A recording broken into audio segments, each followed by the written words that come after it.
Bueno, muy buenas tardes. Mi nombre es el doctor Carlos Alberto Calderón, expresidente de la Federación Diabetológica Colombiana y director fundador de la Fundación Santanderiana de Diabetes y Obesidad FUSANDE de la ciudad de Bucaramanga.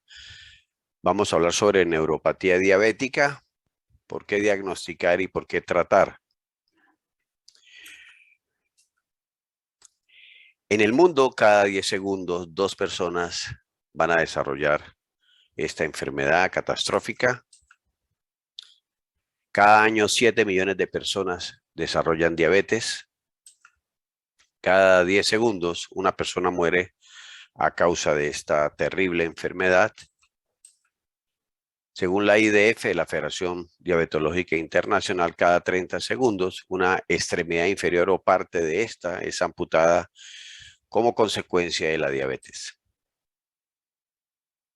Frente a la epidemiología de la diabetes, en 1985 teníamos 30 millones de pacientes diabéticos. En 1995 se incrementó a 135 millones y seguramente fue el advenimiento y la industrialización de los alimentos, lo que siempre he llamado yo la cocalización y la McDonaldización de los alimentos.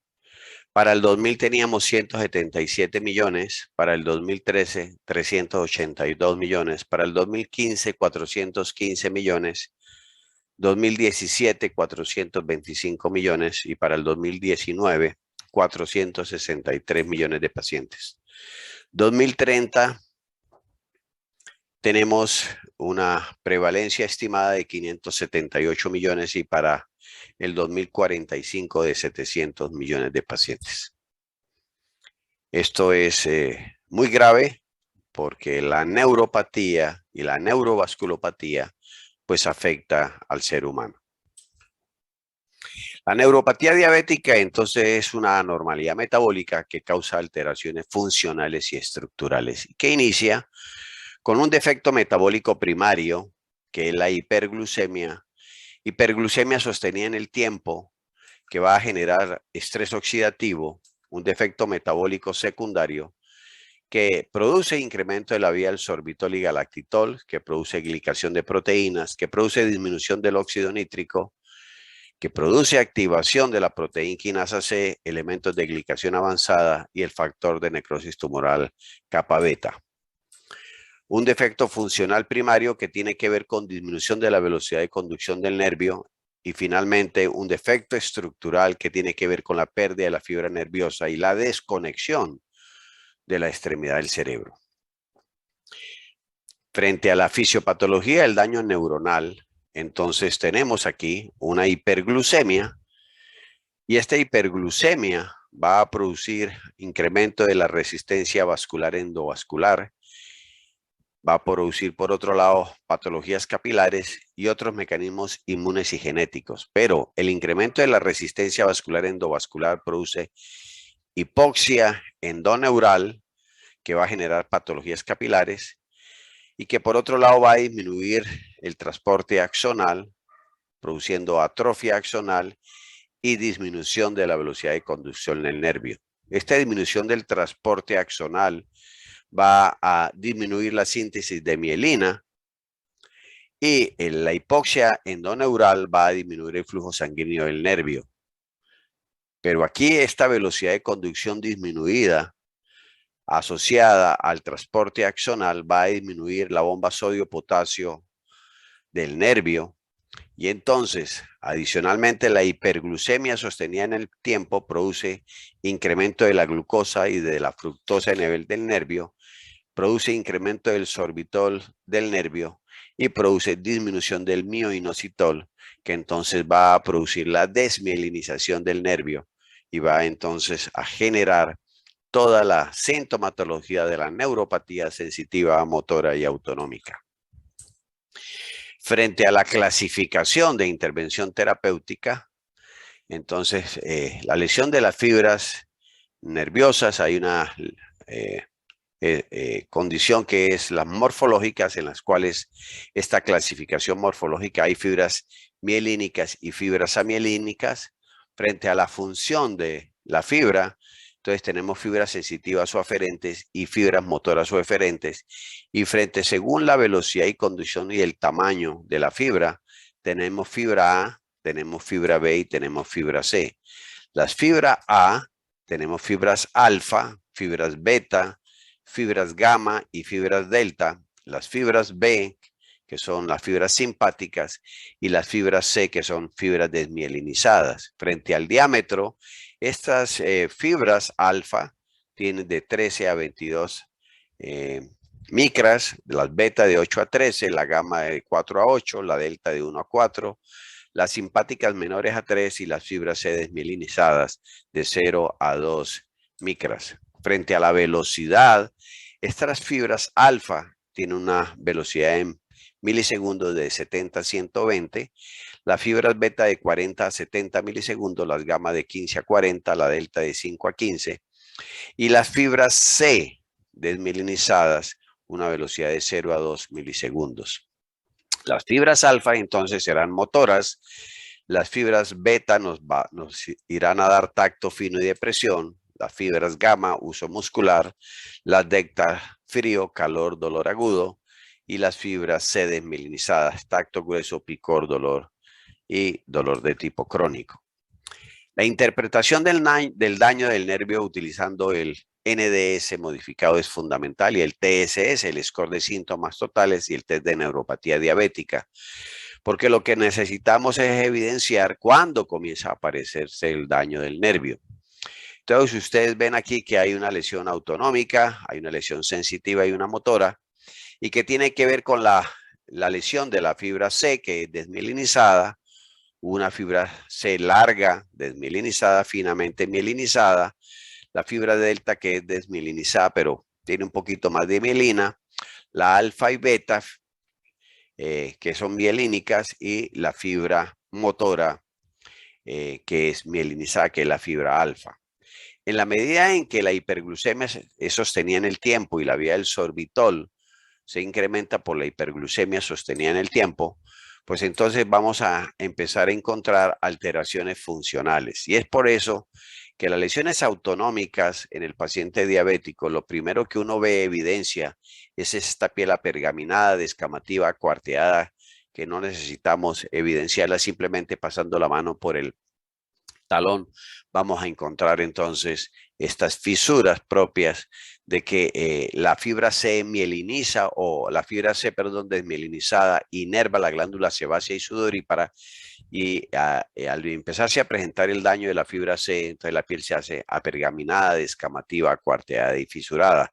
Pero también tenemos alteraciones autonómicas de la fibra C corta y C larga, en la cual hay alteraciones del ritmo cardíaco, de la presión sanguínea, de la sudoración, de eventos genitourinarios y gastrointestinales, pero también todos los problemas a nivel autonómicos cardiovasculares por la desnervación de estos órganos. La fibra alfa nos va a dar percepción de calor, y la fibra beta, percepción de frío, la alfa, percepción táctil, y la fibra delta, la fibra alfa, control muscular.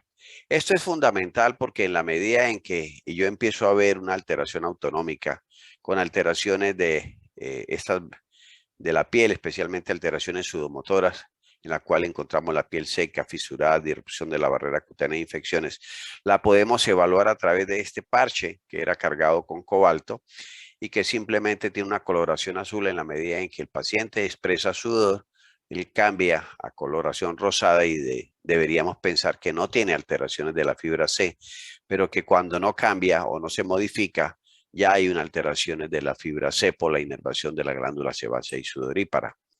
Dentro de la neuropatía sensitiva aparece entonces el TSS, en la cual hay dolor quemante, lancinante, hiperalgesia y alodinia. Las lesiones, especialmente de la fibra A delta, dolor profundo, penetrante, sordo y sensibilidades térmicas. Alteraciones sensitivas, especialmente a nivel de la fibra A alfa, que es mielinizada, como tacto, vibración y propiocepción.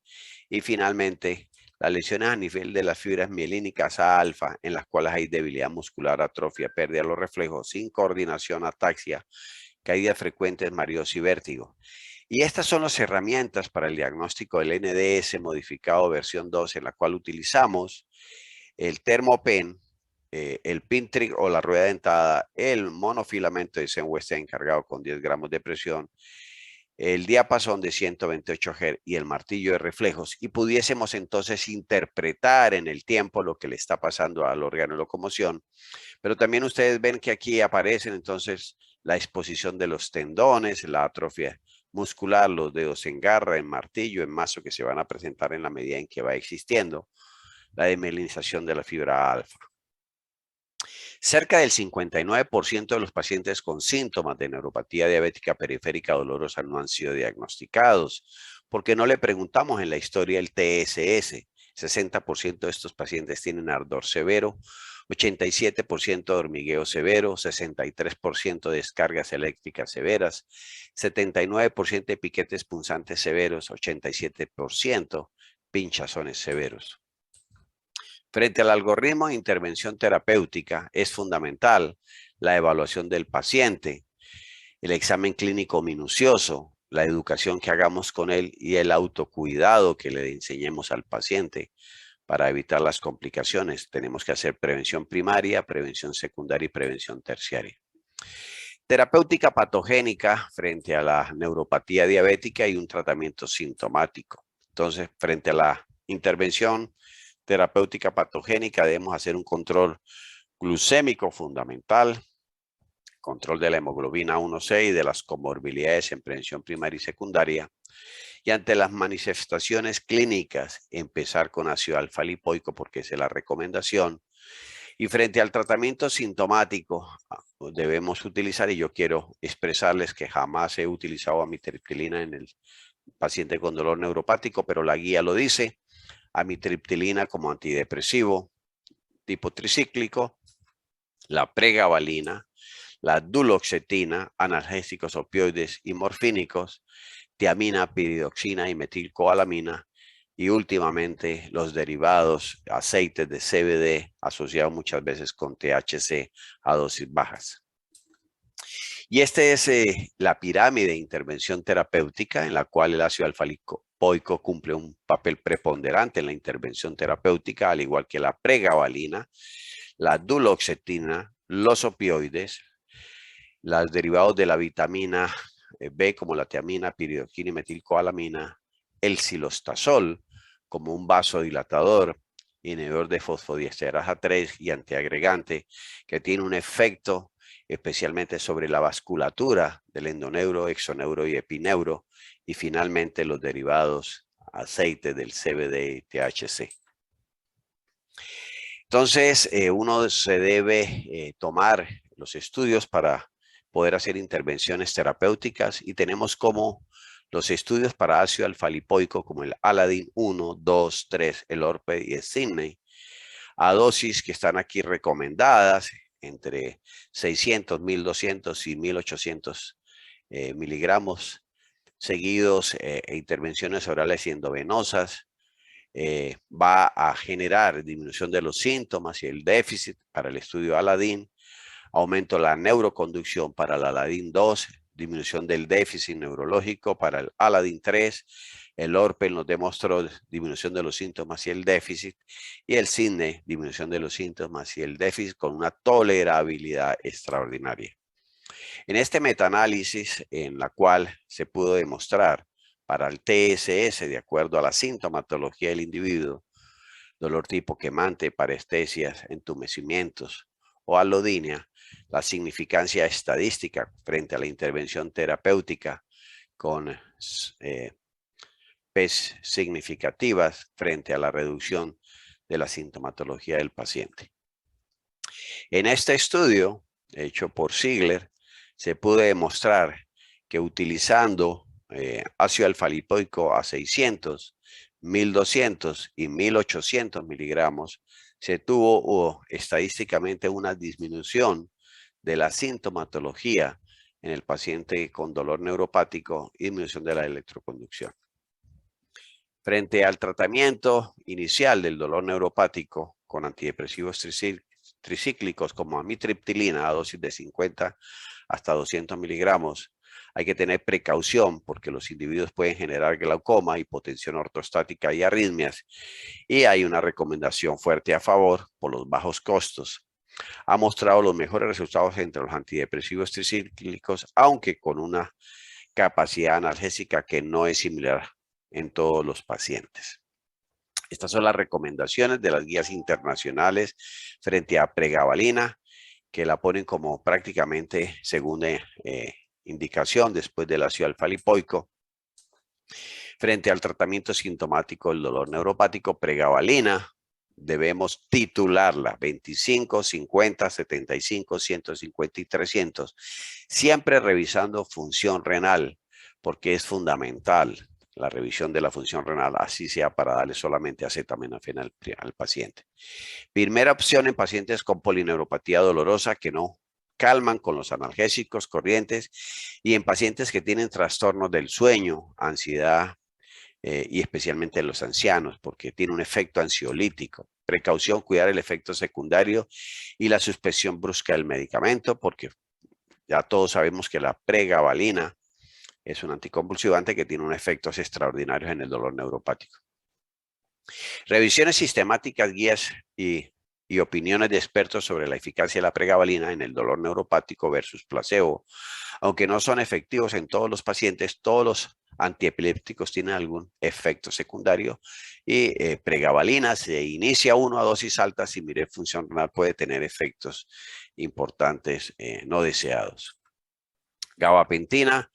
Lo muestro porque las guías lo refieren, pero tampoco ya lo utilizamos porque son más los efectos colaterales y la utilización de dosis altas para conseguir un efecto no es beneficioso. Entonces simplemente lo expongo ahí para que ustedes tengan una evidencia, pero que hoy en día no se debe prescribir gabapentina. Duloxetina, en cambio, la utilización entre 30, 60 y 120 miligramos día es un inhibidor de recaptación de serotonina, primera opción también en el tratamiento de la neuropatía dolorosa en quienes no se puede iniciar pregabalina. Produce menos efectos, discapacidad laboral, particularmente en los pacientes con depresión y ansiedad. Recomendación fuerte a favor. La evidencia sobre la eficacia analgésica de la duloxetina y la venlafaxina para el tratamiento del dolor neuropático doloroso es de buena calidad, administrada en una dosis al día. La guía la recomiendan en primera línea también de tratamiento. Con venlafaxina se describe abstinencias severas, cambios en el electrocardiograma. Con duloxetina, efectos colinérgicos y elevación leve de la glucemia sin cambios de hemoglobina A1C. Opioides y derivados morfínicos, medicamentos de primera línea para el tratamiento de inicio en los pacientes con dolor neuropático. Oxicodona, tramadol y tapentadol en combinaciones con antiepilépticos. Cumple un papel preponderante. Aunque existen evidencias de estudios a mediano plazo sobre el alivio del dolor neuropático con opioides superiores a placebo, se recomienda que se deben considerar únicamente como medicamento de segunda o tercera línea por los efectos aditivos. Oxicodona no tiene pruebas convincentes en el tratamiento de la primera línea y se asocia con eventos adversos de los opioides. Capsaicina y lidocaína con métodos como método complementario en el tratamiento, recomendación débil a favor, no usar métodos de estimulación eléctrica en el tratamiento del dolor neuropático doloroso ni acupuntura. Capsaicina es efectivo comparada con placebo para el tratamiento del dolor neuropático. Se reserva para la segunda línea por la frecuencia de eventos adversos de tipo cutáneo. Lidocaína tópica también es usada, pero menos efectiva. Estimulación eléctrica puede aliviar el dolor en algunos pacientes y no hay suficiente evidencia. El uso tópico de aceites de CBD para el dolor neuropático. Los autores en un estudio controlado con placebo 29 pacientes con neuropatía periférica sintomática demostraron la aplicabilidad a través de la aplicación transdérmica de aceites de CBD que pueden lograr una mejoría significativa del dolor y otras sensaciones perturbadoras en pacientes con neuropatía periférica. En el grupo de 15 pacientes que utilizaron aceites de CBD, se encontró una reducción significativa del dolor intenso, del dolor agudo y de las sensaciones de frío y picor en comparación con el grupo placebo y no se informó ningún efecto adverso. Y son los derivados de los cannabidioles que muchas veces hoy estamos utilizando asociados a tetrahidrocannabidiol para epilepsia, para el dolor neuropático y otras patologías. En el manejo de la neuropatía dolorosa aparece entonces el estudio NENOIN. En este estudio NENOIN, utilizando vitaminas del complejo B, B1, B6 y B12, se pudo evidenciar que los pacientes tienen un alivio significativo de los síntomas de neuropatía periférica con una mejoría progresiva del TSS. Y ustedes ven aquí en la primera visita, en la segunda visita, en la tercera visita, cómo ya que pacientes con neuropatía periférica leve o moderada, y esto es fundamental, saber que tienen neuropatía leve y moderada, han sido reclutados en este estudio. Y el TSS máximo en la línea de base ha sido menor de 8. Y esto es fundamental. Esta es la TSS. Y acuérdense que la TSS, el score va de 0 a 14 y tiene que ver con la expresión del síntoma, la intensidad del síntoma y la duración del síntoma. Entonces hay una reducción estadística significativa para el TS después del día 14, o sea, de la segunda visita. Fundamental, reducción del TSS estadísticamente significativo en cada visita de seguimiento a partir de la segunda visita. La reducción del TSS es progresiva a lo largo del tiempo en favor de un tratamiento a largo plazo, y eso es fundamental evidenciar esto. Por eso tenemos que pedir hoy en día en nuestros pacientes diabéticos que muchas veces se les disminuye la ingesta de alimentos, especialmente a niveles de cárnicos rojos, vacuno, de ganado vacuno, y se les hace restricción de proteínas. Entonces estos pacientes hay que determinar la concentración de vitamina B12 para poder hacer una intervención terapéutica. Los pacientes tienen un alivio en todos los síntomas de neuropatía observadas en el estudio con mejoría progresiva del TSS. Entonces, para el dolor quemante, la parestesias y el entumecimiento. Y ustedes ven cómo va en la línea de base, va a ir disminuyendo toda la sintomatología con un número importante de pacientes involucrados dentro de la intervención terapéutica de acuerdo a cada síntoma, a la intensidad del síntoma y a la frecuencia del síntoma. Hay una reducción estadísticamente significativa del TSS después del día 14, que ya lo habíamos comentado. Todos los síntomas han sido tratados eficazmente, y la reducción del TSS es progresiva a lo largo del tiempo en favor de un tratamiento a largo plazo. Y ustedes ven aquí el dolor quemante, el dolor tipo ardor, el dolor quemante, el entumecimiento y la parestesias, en la cual con la intervención del complejo B, tiamina, piridoxina y metilcobalamina, hay una reducción importante de cada síntoma. El 63% de estos pacientes tuvieron alivio del dolor sintomático, del TS total, clínicamente significativo y de alta relevancia para el paciente. Para cada síntoma hubo una disminución importante de acuerdo a las visitas de intervención terapéutica. Todos los pacientes experimentaron un alivio significativo de los síntomas de neuropatía independientemente de la causa de la neuropatía, y entonces aquí hubo otras patologías que se asociaron en los pacientes diabéticos, en los pacientes que tenían síndrome del túnel carpiano, en el dolor neuropático idiopático, otros o en combinaciones, en la cual hubo una reducción de todos los síntomas a partir del día 14. En todos los subgrupos experimentaron una reducción significativa del TSS, del score de síntomas totales después del día 14, y la reducción del TSS es progresiva a lo largo del tiempo, que esto es lo importante, a lo largo del tiempo, en los subgrupos a favor del tratamiento a largo plazo con medicamento a base de vitaminas del complejo B. Manejo de la neuropatía periférica. Los pacientes han tenido alivio significativo en todos los síntomas de neuropatía observados con mejoría progresiva, especialmente en la visita 2, 3, 4 y 5 para dolor, ardor, parestesia, entumecimientos y hormigueo, que es fundamental. Y ustedes ven cómo en la visita 5 la reducción es fundamental e importante con porcentajes estadísticos de remisión de los síntomas. Para todos los síntomas, el alivio fue mayor del 50 al 60% en la visita 5. Hormigueo el 65.2, entumecimiento 57.8, parestesia 89.6, ardor 63.5 y dolor 69.1.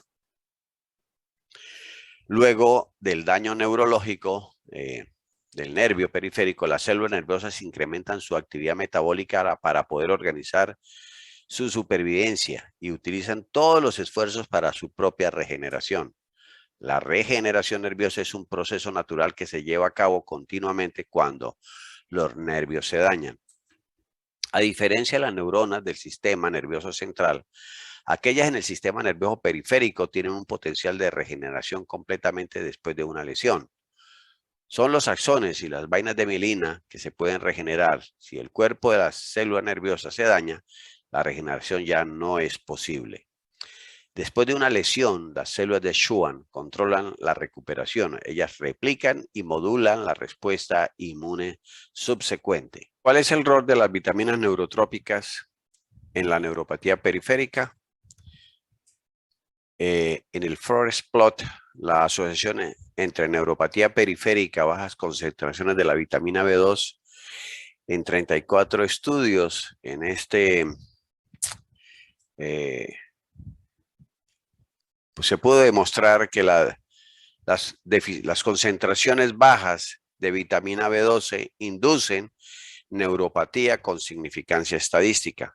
Y por eso hay que buscar la deficiencia del complejo B para la intervención terapéutica, porque ya sabemos que inducen con significancia estadística 1.5 veces más la probabilidad de desarrollar en este estudio de metaanálisis de intervención terapéutica neuropatía diabética. Pero también hay una estrecha asociación de neuropatía diabética y elevación del ácido metilmalónico en este estudio, en la cual se hizo un estudio observacional en la cual el ácido metilmalónico elevado pues llega a producir también neuropatía diabética 2.5 veces más la probabilidad de desarrollar neuropatía periférica cuando hay incremento del ácido metilmalónico. Al igual, cuando hay elevación en este metaanálisis de 15 estudios observacionales, cuando hay elevación de la homocisteinemia plasmática, entonces la probabilidad de desarrollar neuropatía diabética también es evidente y por eso tenemos que también pedir homocisteinemia plasmática, que muchas veces estos estudios son costosos, pero podemos evidenciar que la elevación de la homocisteinemia plasmática puede producir neuropatía diabética. Muchas gracias, eso era todo lo que tenía por hoy. Un fuerte abrazo y que sigan pendientes de todo lo que hace la Federación Diabetológica Colombiana en cabeza de su presidente, la doctora Luisa Fernanda Bohórquez.